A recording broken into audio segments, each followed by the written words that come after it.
at Maropeng. My people are so scared. But what is this? I think these are dolomites. So there's 4 of us in a boat. You get on a boat, there's 4 of us, and we basically just go through this cave. I think this is the end. And there's just a lot of water. But there's people where we're going. Woo! But like you gotta watch your head because do you guys see those 2 people there? Woo! Woo! Ah, the trip is over. Hello humans!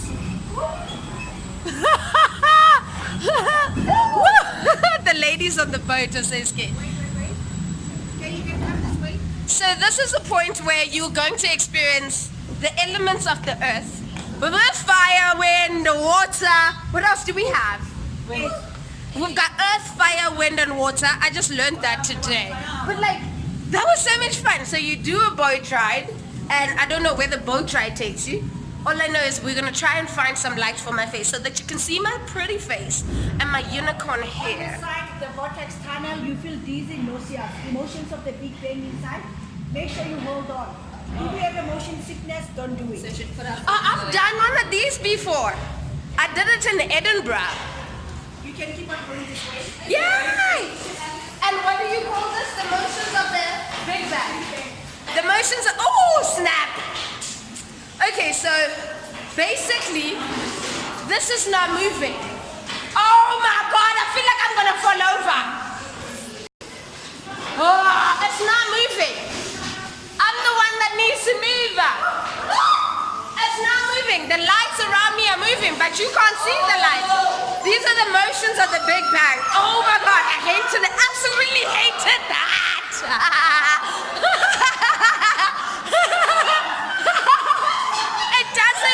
It doesn't move, but you feel like you're moving.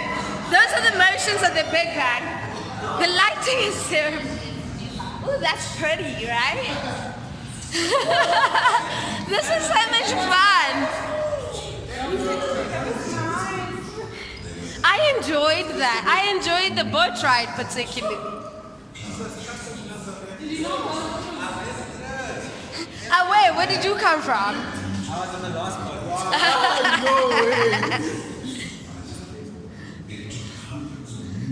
I actually loved the experience of the Big Bang. Like you just stand on this. It's just a walkway. You can't see it properly, but it's just a walkway. It's a walkway, and the lights around you move around. And then you stand over here, and they tell you about how we came about as humans. Where did we come from? Look at that.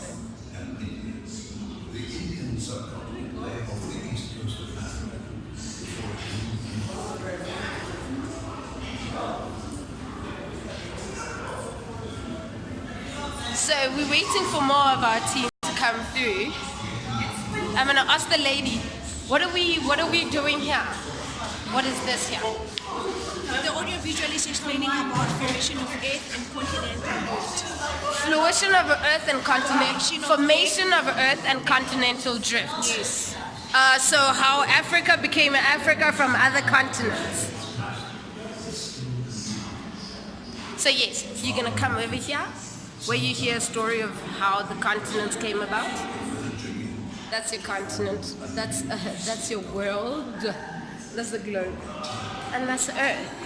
So I don't know what else is going on, but I would like to be over here where there's a bit more light.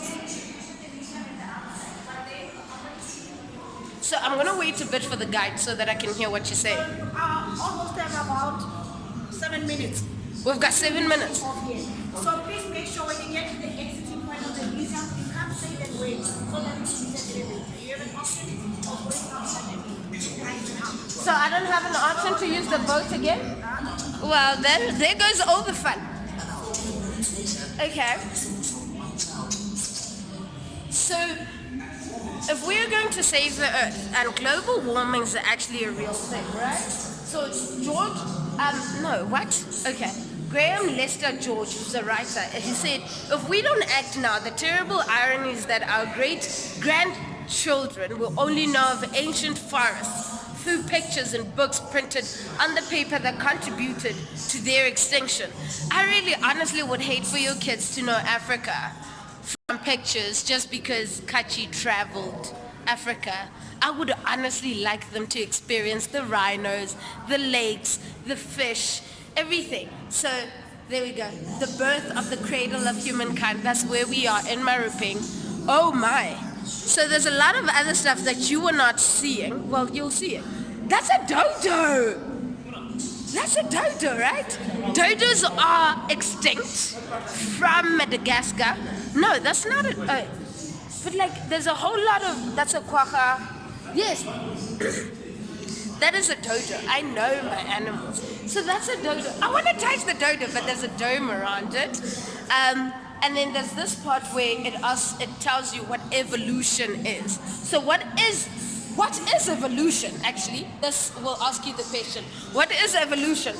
Animals, including us, look the way they do as a result of millions of years of evolution. Try to match up the correct sequence of species that led to what we see today. When you got the sequence right, the display will light up. Read the information. So you would then come here. It's a whole ball game here, and you're gonna play this game.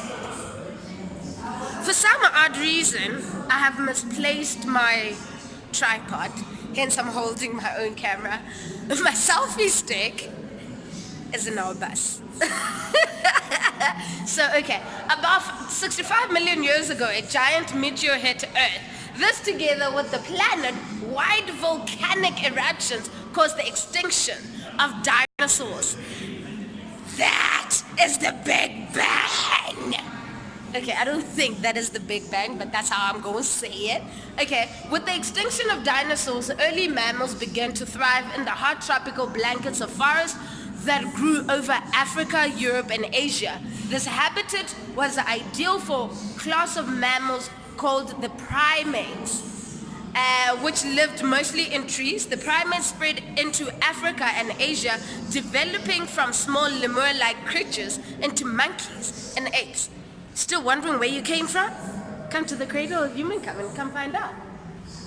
Our changing planet, the Earth's changing climate and geography ignited the development of hominids, ancient human relatives, about 7 million years ago.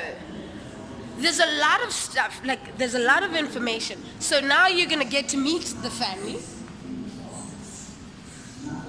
This is the family. So what does Australopithecus africanus mean? Yay! That's the southern ape of Africa. That's basically where we started from before we became what we know today as humans. And these honestly, I honestly find these guys are really, really freaky. But the thing is, as I find them tricky, I also have to take pictures of them. So where did Neanderthals live? Africa, Europe. That's what this is. Which stone tool is the oldest? Did you know? Excellent. I promise you, my English is really good, but I'm pronouncing all of this wrong. Okay, so what is bipedalism? The ability to habitually walk upright and the ability to talk. Most of these words I actually cannot pronounce. So, paleoanthropologist Mary Leakey said, our past is like that of any other mammal. We have a very complicated, diverse past. This is the partial skeleton of a 3.2 million year old Australopithecus afarensis from East Africa. It is arguably the most well-known hominid skeleton in the world. Dr. Donald Johannesburg and his team discovered the skeleton in Hadar, Ethiopia in 1974. There's so much information here. So Lucy was formerly known as AL288-1.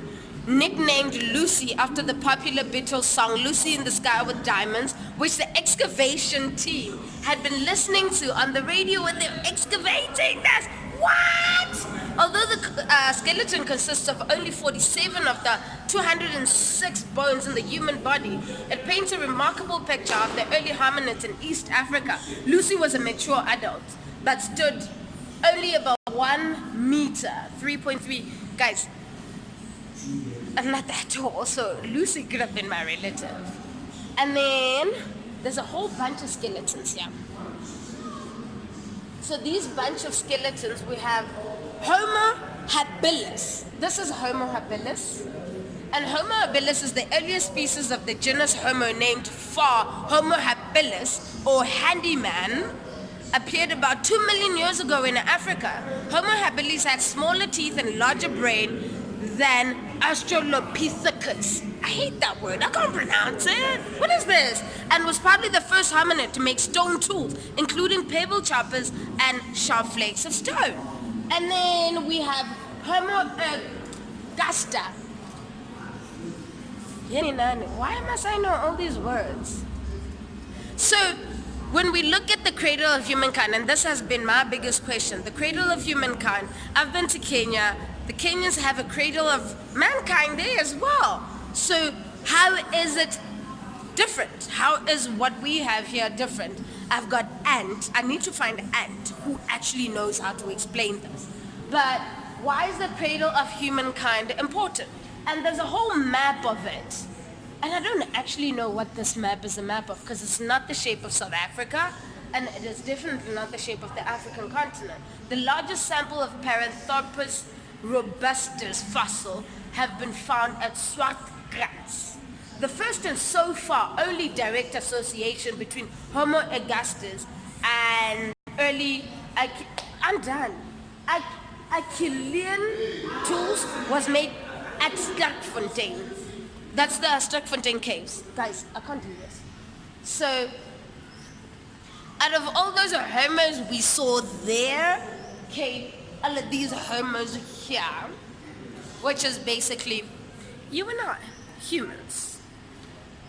And Homo sapiens. Homo sapiens are known as modern humans. About 200,000 years ago, a new type of a Homo began to emerge in Africa, the direct ancestors of our species, sapiens.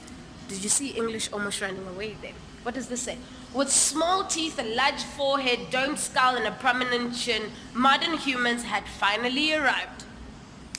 The forehead. I'm representing. What's up? From about 70,000 years ago, Homo sapiens had spread from Africa to Europe and Asia and then further afield. Their ability to think symbolically, complex culture, and self-awareness ensured that Homo sapiens would be the sole surviving Homo sapiens. Did you know that? Our collective ferocious appetite for putting strain on the planet. We're going back.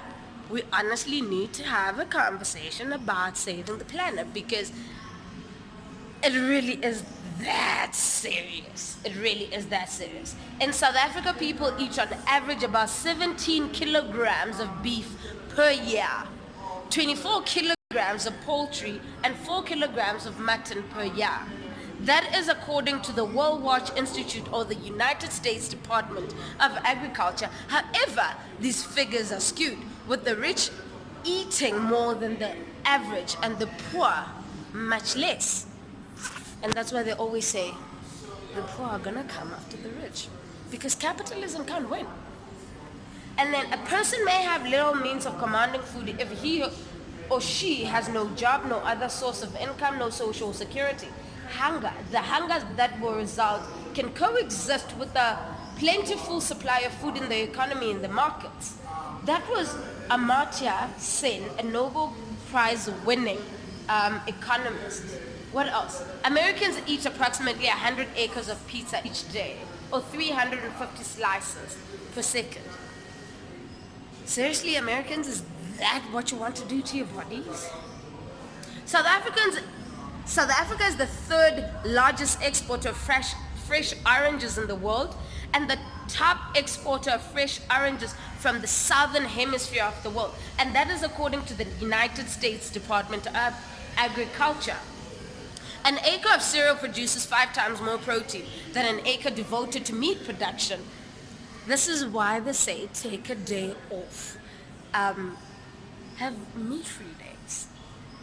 Because an acre of cereal produces 5 times more protein than an acre devoted to meat production. Legumes such as beans, peas, lentils can produce 10 times more protein, and leafy vegetables 15 times more. In the US, 157 million metric tons of cereal, legumes, and vegetable protein suitable for human consumption is used to feed livestock to produce 28 million metric tons of animal protein from annual human consumption. That is from Jeremy Rifkin in The Guardian, 2002. The global appetite. Orange juice is the official beverage of Florida. About 95% of oranges grown in Florida are processed into orange juice. Some 1.2 billion in 2002 and 2003. Beer. Czechs are the world's biggest beer drinkers with a per capita consumption of about 160 liters. That's 42 gallons a year. In comparison to South Africans drinking about 60 liters, 16 gallons per capita per year. That is also the Department of Agriculture, the US Department of Agriculture. I'm actually wondering where all these facts come from this department. Don't we have such information? Can't we provide such information? But anyways, kind of need to go out. I didn't do the full tour. Gonna have to come back here. Our ability to make tools has developed to such an extent that we are now more able than ever to try and shape our environment to suit ourselves. But we are sometimes foolish masters of our world, increasing rather than decreasing environmental risks. Global warming, are you listening?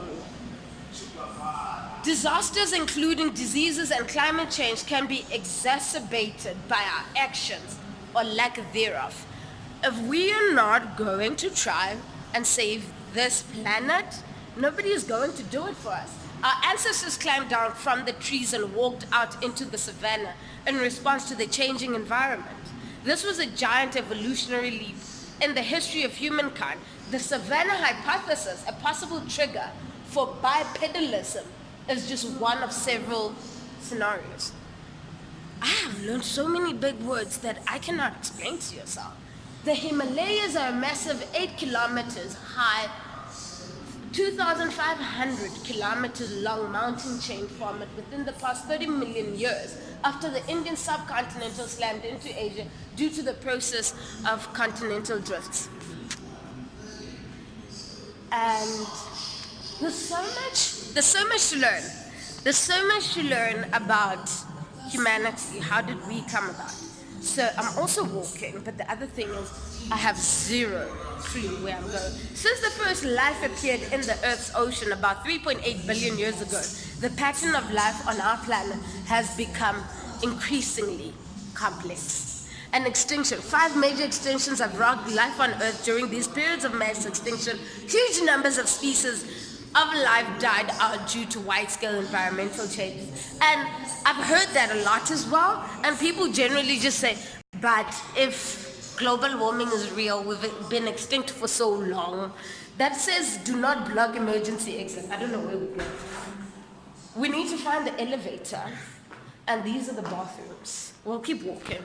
So if people are going to sit and say, but we've been extinct for 5 years or whatever, we can't keep reasoning like that. It's not going to work. We are going to have to do a lot more. So actually, boat ride entrance for wheelchairs and prams, I don't. So the elements are earth, air, fire, and wind. Those are the elements that we speak more than 6,800 languages. That's how many languages we have on this earth. Human populations appear to be more different in terms of color, body size, limb proportions, hair texture, and other physical attributes. Beneath the surface, we are all virtually identical. There is no generic boundary for race. We are one species. Oh snap! They were about to Where's leave me. welcome, guys? There was nobody behind me. I was the last one. Welcome and This other guy, but he was way behind. So I'm back in the elevator, but like we need to continue having this conversation. So you can't go to places where we now need to farm lions so that you can go and touch a lion and say, I've been walking with a lion. It doesn't work. It's killing our nature. It's killing conservation. It's killing everything that we stand for. Almost an ancestor shakes up our family tree. Almost a human. Dude, him and a lady almost shook up the family tree.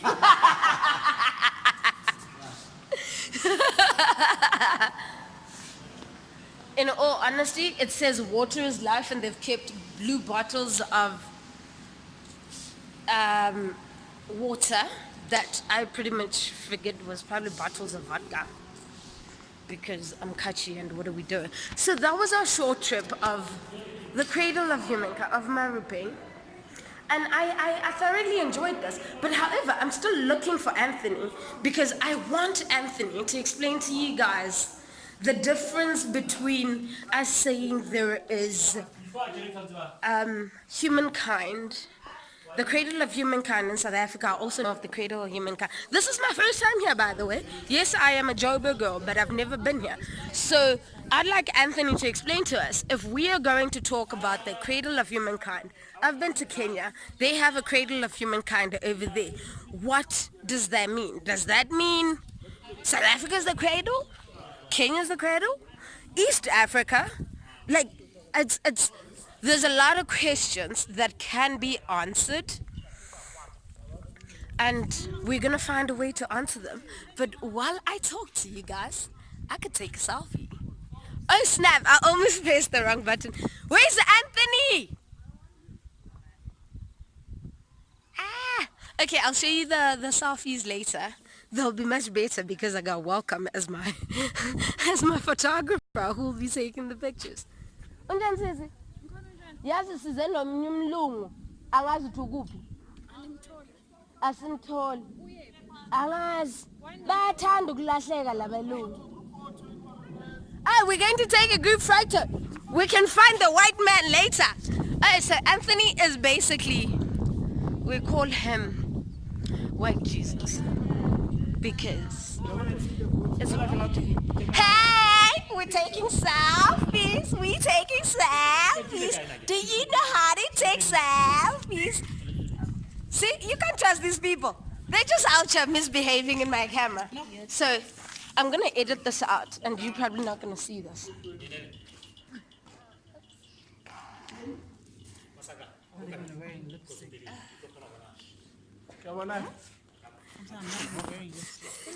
Fourth. Yeah. Be here, girl. Be here. Do this thing. Hi, photographer. We've been posing. With the phone down? It's recording. Doesn't make a good photo. Like for real. Okay. Okay. Oh yeah. Nice. Then, but I'm not there. Okay, but I'm not there. This is literally what happens when you go on media tours around South Africa. These are the kind of people you're going to meet. But let's go. Let's keep going. I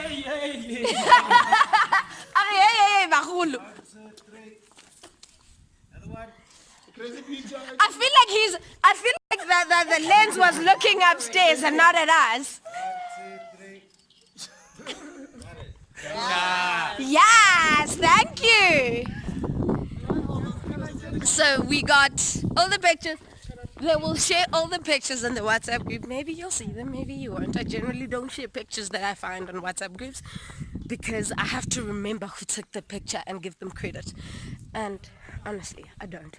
So I am going to keep walking. Here's my favorite part about this part of...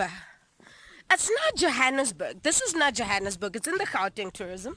Homo sapiens, the species to which we all belong, evolved in Africa approximately 200,000 years ago. So the cradle of humankind is not necessarily in South Africa or in East Africa, because there has been history of Homo sapiens being found in Mali as well. So that makes it that Africa is the cradle of humankind. But as I say that, look at this. This sign. Why am I not going to it? That one there. That sign there. It says, beware of snakes. Now here's the thing. I grew up in Johannesburg. I've always known Johannesburg not to have snakes. Hominids, the ancestors of modern humans, first emerged about 7 million years ago in Africa. The first stone tools were made and used in Africa at least 2.6 million years ago. And our ancestors were able to use and control fire at least 1 million years ago in the cradle of humankind. You don't need to convince me that, because, come on, I had grandparents and I saw them dealing with fire, and I know this. Fossils of our distant mammal-like ancestors, which lived more than 200 million years ago, have been found in South Africa.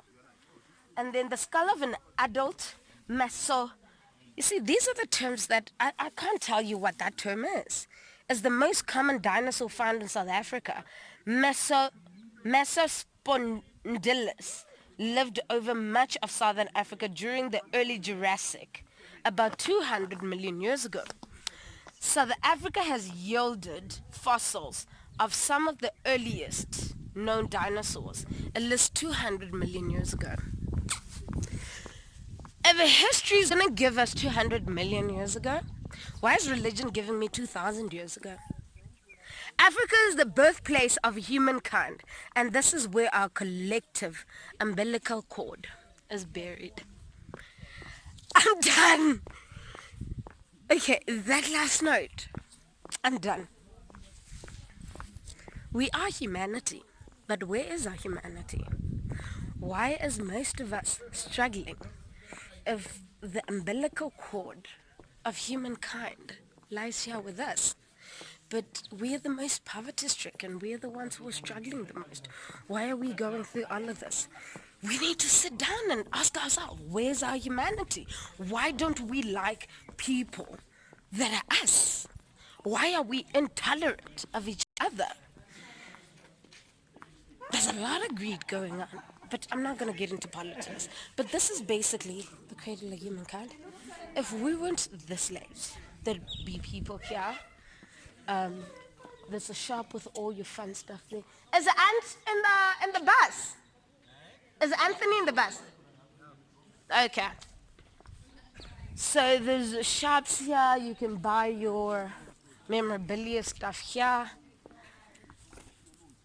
The Hands That Rock the Cradle. The Hands That Rock the Cradle is a community beneficiation arts and craft project established in 2012 and funded under the auspices of the Cradle of Humankind World Heritage Site Management Authority. That would involve the Cradle of Humankind, the Gauteng provincial government, and the South African government. I'm trying. I'm trying not to stop the video. Wow, it's been 20 minutes. I'm trying not to stop the video because I would actually like to have a conversation with Anthony with regards to the Cradle of Humankind. So he has explained the story to me as to how we came about. But what I would then like to find out is how we would then know Africa as the Cradle of Humankind. How does South Africa and Maropeng connect to the Cradle of Humankind in Kenya, in Mali, in Ethiopia? So there's that. And then there's just touristy things. Johannesburg, you are here. This is the far west strand of the Gauteng province. This is also the far west strand of Johannesburg. My city, my home. And we're going to another different place now. And it's political, very, very political. It talks about the history, the political history of South Africa. It's a bit of I don't like politics. I don't like the history of South Africa because it's so emotional for me as a young woman. And I'm not finding Ant. The Long March to Freedom. Basically, that's where we are. And these are statues. Over there, before I go and I meet everybody, these are statues of the history of South Africa, the Long March to Freedom, which, there's so many steps. There's so much that is going on and there's so much emotion that goes on. This is the Long March to Freedom, part of the bigger development of over 500 life-size bronze statues, bronze icons of South Africa's struggle for freedom. All the figures together represent a timeline of South Africa's 350-year journey to democracy, beginning in 1652s. That's when white people arrived in South Africa. Jan van Riebeeck and them. 1652s, that's what we also call them, right? And with the establishment of the Dutch East India settlement in Cape Town and ending in 1994 with the country's first democratic elections.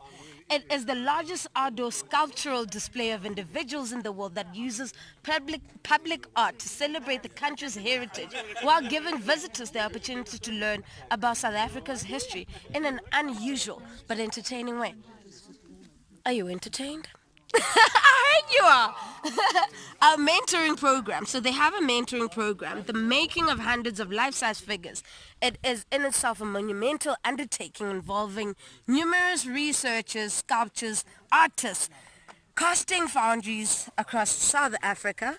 In all aspects of sculpture making, the project has mentored and paired less experienced people with professionals, thereby producing a new generation of artists and artisans able to create in bronze.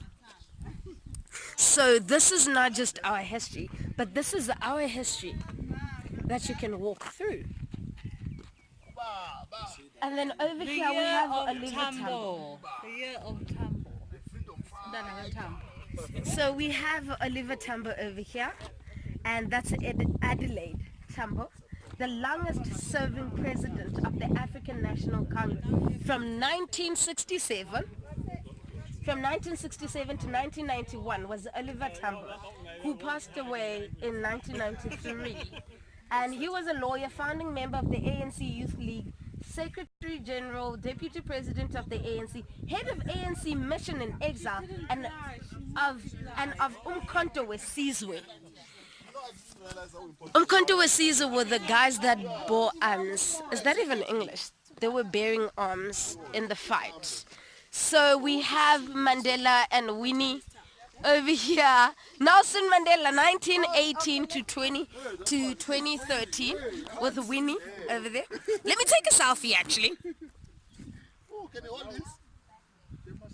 I don't really need to be in there. But Nelson Mandela was our first democratically elected president of South Africa from 1994 to 1999. He was a lawyer, the president of the African National Congress Youth League, president of the ANC, commander-in-chief of the Umkhonto weSizwe, Robben Island prisoner, Nobel Peace Prize winner. The energy that was once dedicated to breaking apartheid must be harnessed to task the building of the nation. I choose to build this nation through tourism. And I'll never give that up. Okay. And over here, yes, these are people that fought for freedom in this country. This is Fidel Castro. Fidel Castro, 1926 to 2016. He is the president of Cuba and was president from 1976 to 2008. Can somebody say dictator? But of course, he couldn't have been a dictator. Come on, he was not African. That's a term left for us. So he was the leader of the 1958 Cuban Revolution, the Cuban Prime Minister in 1959 to 1976. Fidel Castro became one of the most charismatic political icons of the 20th century when he established the first socialist state in the West after the Cuban Revolution in 1958. He significantly influenced global politics through his communist ideology and played a revolutionary role in struggles for national liberation and independence in African countries during 1970s and the 1980s. You know, he died young, you know.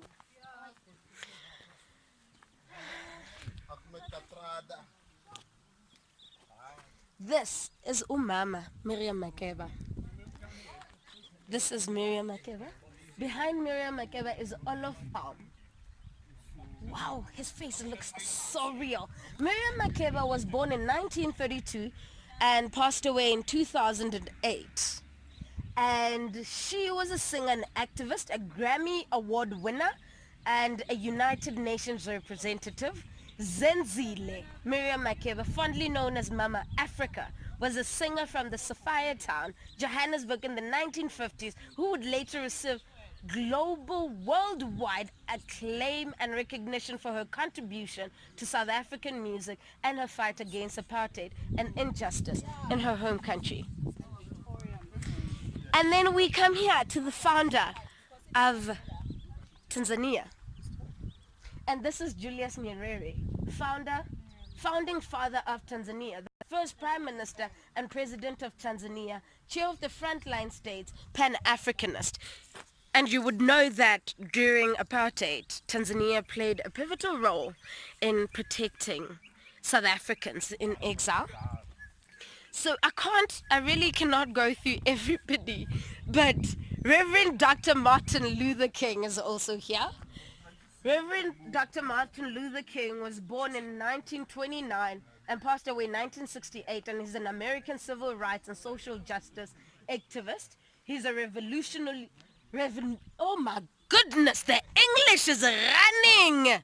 So he's a revolutionary leader, Baptist minister, president of the Southern Christian Leadership Conference. Martin Luther King Jr. was the most prominent American civil rights leader of the 1950s and the 60s, battling racial oppression. King's tactics of nonviolence and civil disobedience were inspired by his Christian beliefs and the nonviolent activism of Mahatma Gandhi. Together with other civil rights leaders, he fought tirelessly against segregation, disenfranchisement, and economic justice, poverty, and unfair housing practices. I really need my selfie stick. My hand is tired. And this over here, the old man, this is Govan Beki. I am going through a lot right now. The history is real. Okay, and I generally don't go to, so I'm still trying to come to peace with, I found Ant, with having traveled around West Africa and the slave history and everything. So I'm gonna go to Ant. Ant, can I bother you for 2 seconds? Sure. Because, hey, Solomon Mahlanga's over here, did you know that? He's on contact with Caesar Kada and a youth leader. He's in the hood. He's in the hood. Are you in the hood? He's well armed. So this is Ant. Ant is the guy I've been looking for since we were in the cave. And those are his arms, and he's got an AK-47. He's got 4 arms. Oh, goodness. Ant, Yeah. So I was chatting about the Cradle of Humankind and how I asked you about Kenya and Ethiopia being Cradle of Humankind. Yeah. So what does that mean? Does this mean this is the Cradle of Humankind? Is Kenya the Cradle of Humankind? What is the Cradle of Humankind? Africa is the cradle of humankind. How does that become Africa the Cradle of Humankind? Well, Africa is the place where the human species was in its infancy, and Africa is the place where the evidence of that is found. So where do I find that? Peace. That's what Solomon Mahlang is doing. Where do I find the oldest homos? In Chad, the oldest hominid known to date is in Chad. Okay. Where's Chad? Let's start there. Chad, all right. Chad is in North Central Africa. Yeah. No, I asked you that because most South Africans probably have not heard of even that country. Okay, so Chad. What is in Chad? Well, it's in the Sahara Desert. A lot of it's very, very arid. But they also have some areas of limestone with fossilized remains of, as I say, the oldest hominin known to date. and also of other stages of our history, but not as profound numbers of fossils as we have Yeah. in South Africa or even in East Africa. So what are the top 3 oldest homos in Africa? Well, top 3 is the you mean in descending order of age? Well, yes. So, well, it really depends how far back you want to extend the family tree as well, Okay. because the genetic evidence is that humans parted ways from chimpanzees probably between 5 and 6 million years before present, or the biologists say even less than 5. But you got evidence of a bipedal hominin that's 7 million years old, so that contradicts that. Yeah. Okay. So Ant has a lot of information. I'm stuck with Ant for 3 days. He's going to hate his life when I'm done with him. Thank you, Ant. Thanks. You can also call Ant the Black Jesus. That's what we call him anyway. Let's go find more struggle icons, right? So I need... I have a dream. You have a dream! Yes, keep walking, my guy. Keep walking. So, Betha Mkize. I came to this lady because I honestly have no idea who she is. I've never heard her name. So, Bertha Mkize, this is Bertha. Auntie Bertha Mkize. And she's the president of the African National Congress Women's League in 1956. Bertha lived from 1889 until 1981. Oh my, she lived over 100. She was a teacher, a member of the African Women's Association, member of the Industrial and Commercial Workers Union, national vice president of the Federation of South African Women, and the 1956 treason trialist. Anton Muziwake Lembede. His faces look so real. In all honesty, I was never ready for this. So Anton Lembede is the founding president of the African National Congress Youth League, what we know as the ruling party. We're going to take a selfie because the sunset is actually quite epic, right?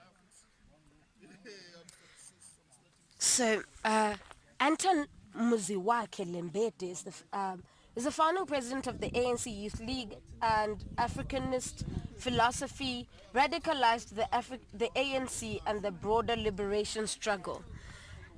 There is so much that is going on here. There is so many statues.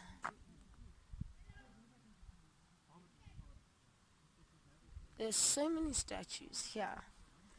And oh my goodness, I don't even know where to start. There's somebody on a bike over here. I just kind of find interesting stuff. So this is Soplaiki. How do you say that? Is it Soplaiki or Soplaiki?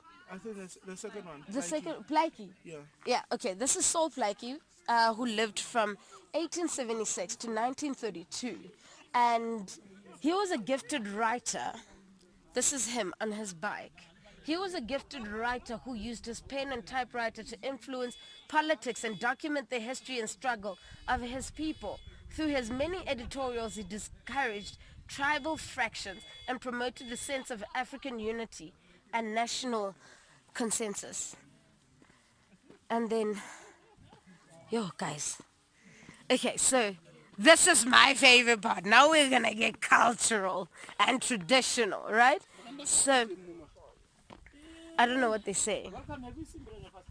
This is King Nyabela of the King Nyabela of the Ndebele people, the regent king of Nzunza Ndebele, 1875 to 1902, the chief prisoner, liberation fighter, and revolutionary, who lived near Stoffberg in present-day Limpopo. Nyabela was a regent of one of King Maboko's son, Tfene, too young to rule after his father's death in 1879.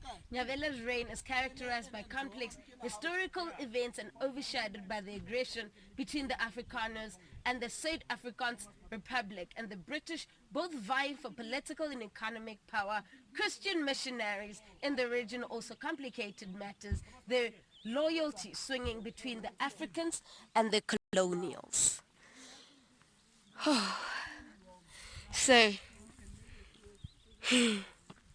so there's a lot of royalty that is going on here, and I honestly cannot go to everybody. It's insane. But I'd like to introduce you to another one of my kings. This is King Shaka Zulu, my people. My daddy descended from this man, and therefore I am a descendant of King Shaka Zulu, the king of the Zulu people. My people. So who's King Shaka Zulu? He lived from 1781 to 1828. And this is King Shaka Zulu, the founder of the Zulu kingdom, the warrior, military leader, and strategist. King Shaka is one of the most famous figures in South African history who rose to power during a time when local warfare and mass forced migrations resulted in larger kingdoms in southern Africa. Over a period of 12 years through expansion by conquest, he united numerous clans and created a powerful kingdom around a common Zulu identity. You had to go through that. Who's this guy on a horse? This guy on a horse. I have no idea who he is. King Makoma. King Makoma from 1798 to 1873. And King Makoma was the king of the Ncika Xhosa warrior. Makoma was one of the greatest Xhosa military commanders and played a major part in the 6th and 8th Xhosa frontier wars during the early and the mid-1800s. He was the son of Ncika, king of the Khabe division of the Xhosa nation. Throughout his life, he opposed his father giving away the Khabe land to the Cape Colony and never stopped fighting to claim it back. Because he trusted white men. And white people, yeah, you trusted them, they took the land. There's so much that could keep going on. And here is, so basically, in order for your statue as a freedom fighter in South Africa to come and join here, so you will realize that people such as Desmond Tutu, their statues are not here, but they played a pivotal role in the liberation of South Africa. And the reason is because in order for your statue to stand here, you have to be late. So if you're still alive, they're not putting you down. So we pretty much have all this land to fill it up with all our leaders and the people who gave us this freedom, the freedom that I can travel the African continent, the freedom to be able to share Africa with you guys, how I want to share it, how I see it, how we can rewrite the history. And this is Chief David Stearman. And he was the head of the Khoi resistance rather. He was a chief, a patriot, Robben Island prisoner, and an escapee. David Stearman was born in a farm in Gantos Valley, close to present-day Nelson Mandela Bay in the Eastern Cape. The Stearman brothers, Klaas and David, are legendary for their resistance to European attempts to remove the Khoi from their land. A battle that began in 1778 when the Dutch governor van Plettenberg gave their land on loan to a frontier farmer, forcing the Stearman brothers to work on neighboring farms. And I think that's about it. That's your journey of Maropeng through the Solo Wanderer's eyes. It's a bit emotional, it's intense. I had to be strong. I'm watching some kids shake some of these guys' hands. So I would like to take some proper pictures with some of these statues. And thank you so much for coming on this journey of humankind, the journey of learning about our leaders who fought for our freedom. Hello, how are you doing? She just looked at me. So, thank you so much for joining me. My name is Kachi. I am the Solo Wanderer. I truly hope you enjoyed me walking through this. I hope you learned something from me as the Solo Wanderer as we explore the Gauteng province. the province of gold. I am